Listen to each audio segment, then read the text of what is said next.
है स्थूल शरीर, ये 5 तत्वों का है।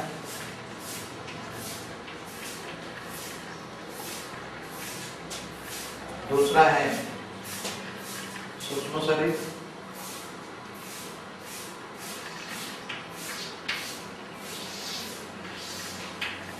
ये 3 तत्वों का है। जो शरीर है सूक्ष्म शरीर है वो 3 तत्वों का है। इसका जो है वो कारण शरीर, गीता में उसको कारण शरीर बोला। कारण शरीर माना परम तत्व, कारण शरीर परम तत्व का माना, परम तत्व माना चैतन्य। तो 3 परम तत्व है ये शरीर, 3 परम तत्व माना। एक परम आकाश, परम वायु और परम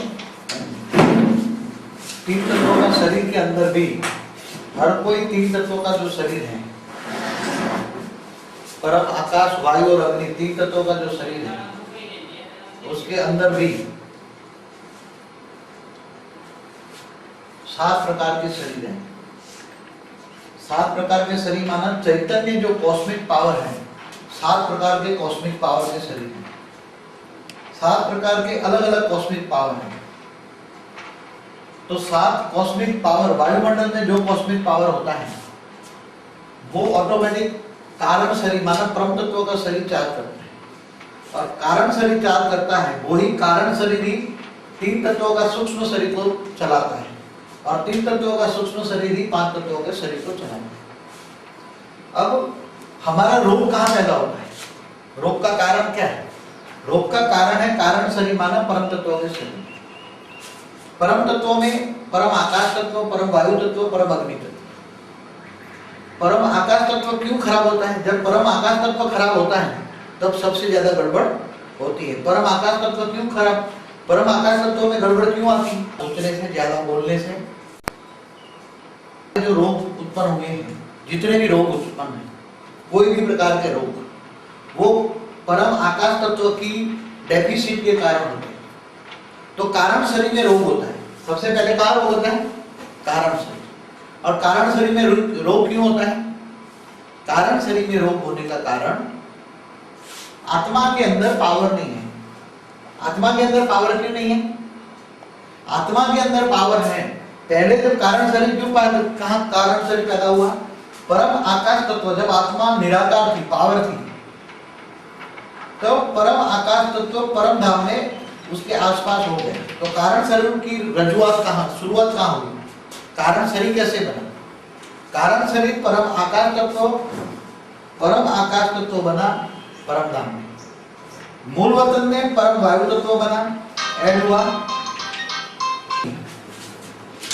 आत्मा के सबसे ज्यादा नजदीक क्या होता है?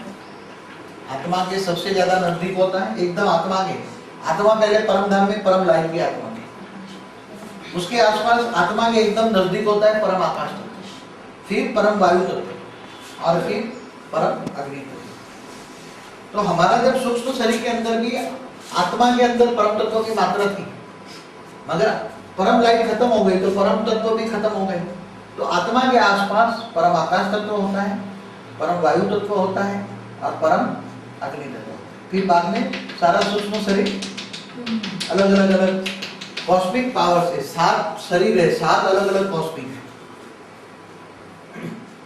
तो सबसे ज्यादा रोग दुनिया के अंदर, रोग और शोक कहां से है? दुनिया के अंदर, ये सारी दुनिया के अंदर रोग और शोक कहां से है? जब आत्माएं इच्छा ज्यादा करने लगी, ज्यादा संकल्प करने लगी, रोने लगी, चिल्लाने लगी, तो आत्मा के अंदर जो परम आकाश तत्व का जो बैलेंस है, परम आकाश तत्व का बैलेंस है। परम आकाश तत्व हमेशा आत्मा को सुख शांति का अनुभव कराता है, परम आकाश तत्व हमेशा। और जब ज्यादा सोचने से, ज्यादा बोलने से, ज्यादा देखने से हमारी एनर्जी वेस्ट हो जाती है। हमारी आत्मा की एनर्जी कैसे वेस्ट होती है? ज्यादा देखने से, ज्यादा बोलने से। इसलिए साधु क्या करते थे? आकाश ये स्थूल आंखें बंद कर देते और आत्मस्वरूप में रहकर दिव्य दृष्टि निकालते। आकाश तत्व, परम आकाश तत्वों में गड़बड़ आने से परम वायु तत्वों में गड़बड़ आई, परम वायु तत्व में गड़बड़ आने से परम अग्नि तत्व में गड़बड़ आई। इसलिए कारण शरीर इसलिए बोला कि संकल्पों के कारण जो शरीर बनता है उसको कारण शरीर बनते हैं। अब कारण का निवारण क्या है? कारण का निवारण, अगर इस सूक्ष्म शरीर के अंदर, ये सूक्ष्म शरीर, ये कारण शरीर माना परम तत्वों का शरीर, ये परम तत्वों के अंदर डेफिसिट क्यों आई? परम तत्वों में डेफिसिट आने से तृण तत्वों का शरीर बना। परम तत्वों की मात्रा ब्रह्मापुरी में परम तत्वों की मात्रा क्या हो गई? 50% कम हो गई। इसकी जगह 50% क्यों कम हुई? क्योंकि देवताओं ने जो जो अपने ब्रह्मांड बनाए थे वो ब्रह्मांड में चलाने के लिए आत्मा की शक्ति चली गई, और आत्मा की शक्ति चली जाने से परम आकाश तत्व इम्बैलेंस हो गया, और परम आकाश तत्व इम्बैलेंस होने से परम वायु बैलेंस हो गया, परम वायु बैलेंस होने से परम अग्नि बैलेंस हो गया, और परम अग्नि बैलेंस होने से धीरे धीरे इनके आसपास, परम इसके आसपास अंदर साथ में जो अणु होता है, जो परम तत्वों का अणु होता है, हर अणु, जैसे आज सूक्ष्म शरीर का, कारण शरीर का भी जैसे डॉक्टर बताते 75,000 सेल है, तो ये परम तत्वों का भी अणु है। तो परम तत्वों का जो अणु है ये परम तत्वों का है, उसके ऊपर परम वायु है, परम अग्नि है, और उसके ऊपर फिर वायु है, सब करके एक सेल बनता है। स्थूल तत्व उस पर जम जाते हैं। ये स्थूल तत्व है परम तत्वों का कारण। परम तत्वों में कचरा होने से, परम तत्वों में डेफिसिट आने से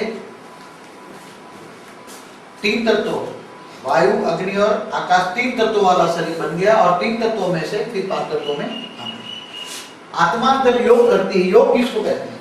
संसार के अंदर, साधु के अंदर भी नेगेटिविटी कहां से है? साधु के अंदर भी नेगेटिव संकल्प कहां से है? क्योंकि जब आज सारे वायुमंडल के अंदर ब्लैक कॉस्मिक है, जो कॉस्मिक हमारा चैतन्य शक्ति है, जो ब्लैक कॉस्मिक है, सारे वायुमंडल के अंदर ब्लैक कॉस्मिक है। और जब सारे ब्लैक कॉस्मिक है और 1% ही गोल्डन कॉस्मिक है, 1% ही गोल्डन कॉस्मिक है। आज के वायुमंडल के अंदर 1% गोल्डन कॉस्मिक है और 99% नेगेटिव कॉस्मिक है, ब्लैक कॉस्मिक है। इसलिए 100%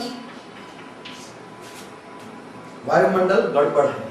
जब कोई भी योग करता है तो उसके वायुमंडल के अंदर से गोल्डन कॉस्मिक जाने की बजाय, आत्मा के अंदर गोल्डन कॉस्मिक जाने की बजाय ब्लैक कॉस्मिक जाती है। ब्लैक कॉस्मिक किससे बनती है? सात जो शरीर है, कारण शरीर के अंदर जो 7 शरीर है, वो 7 शरीर किसके कॉस्मिक से बना है? एक शुक्र की कौन सी कॉस्मिक होती है? शनि की। अलग अलग जो 7 जो मेन क्रिएटर है, कॉस्मिक के 7 मेन जो क्रिएटर है, उसके संकल्पों द्वारा कॉस्मिक बनी। तो अलग अलग कलर की कॉस्मिक है, इसलिए अलग अलग कलर की शरीर भी अलग अलग कलर का है। सभी सूक्ष्म कारण शरीर में सभी कलर है, कारण शरीर में सभी कलर का कॉम्बिनेशन है। अब जब योग करते हैं, ओम की ध्वनि करते हैं, तो ओम की ध्वनि से जब नाभि से यहाँ से ऊपर आप ओम की ध्वनि लेते हो, तो तो ब्रह्मा विष्णु शंकर होता है ना। ओम माना ब्रह्मा विष्णु शंकर। जब ब्रह्मा विष्णु शंकर पूरी ही खत्म हो गई, ब्रह्मा विष्णु शंकर के पास भी पावर नहीं है, ब्रह्मा विष्णु शंकर भी मनुष्य बन गए। कलयुग के अंत में ब्रह्मा विष्णु शंकर भी मनुष्य बन गए। तब ओम की ध्वनि करने से उनसे जो पहले ब्रह्मापुरी, विष्णुपुरी, शंकरपुरी से ऊपर से जो पावर आती थी वो खत्म हो गई। क्योंकि साइंस का नियम है, जिसको तुम याद करोगे इससे पावर आएगी। जिसको तुम याद कर रहे हो इनके पास पावर ही नहीं है तो कहां से आएगी तुम्हारे? जिन देवी देवताओं की पूजा करते हो इनके पास पावर ही नहीं है, सारे देवी देवता मनुष्य बन गए। जिन देवी देवताओं की पूजा करते हैं इनसे क्या प्राप्ति होगी? कुछ प्राप्ति होगी? क्यों? और योग लगाने से भी कोई प्राप्ति नहीं होगी। कोई भी योग लगा लो, हठ योग लगा लो, सो जैसे कोई सिखाता है कि तुम प्राणायाम करो, अब प्राणायाम के अंदर तुम प्राण, ऑक्सीजन, वायु जाना चाहिए, इसकी बजाय तुम्हारे वायुमंडल में कार्बन डाइऑक्साइड, कार्बन मोनोऑक्साइड ज्यादा है। तो तुम्हारा ये सूक्ष्म शरीर में जो वायु तत्व है, वायु तत्व नेगेटिव रिफ्लेक्शन करेगा, और वायु तत्व कार्बन डाइऑक्साइड लिया आपने, कार्बन मोनोऑक्साइड लिया, तो परम वायु तत्व में गड़बड़ होगी, तो परम वायु तत्व गड़बड़ होगी, तो परम आकाश तत्व गड़बड़ होगी, तो आत्मा को गड़बड़ में ला देगी। तो सूक्ष्म शरीर में कारण क्या हो जाएगा? गड़बड़ हो जाएगी। सारी गड़बड़े कारण शरीर माना परम तत्व के शरीर में होने से ही सूक्ष्म और स्थूल शरीर में आती है। अब हम अगर सुधरना चाहें, अगर हम चाहें कि हमारी तबीयत अच्छी हो, मगर तबीयत कैसी अच्छी हो? इतने संसार के अंदर आप 2000 साल से आप देख रहे हो कितने साधु संत आए 2000 सालों में, कितने साधु संत आए? बहुत आए ना, मगर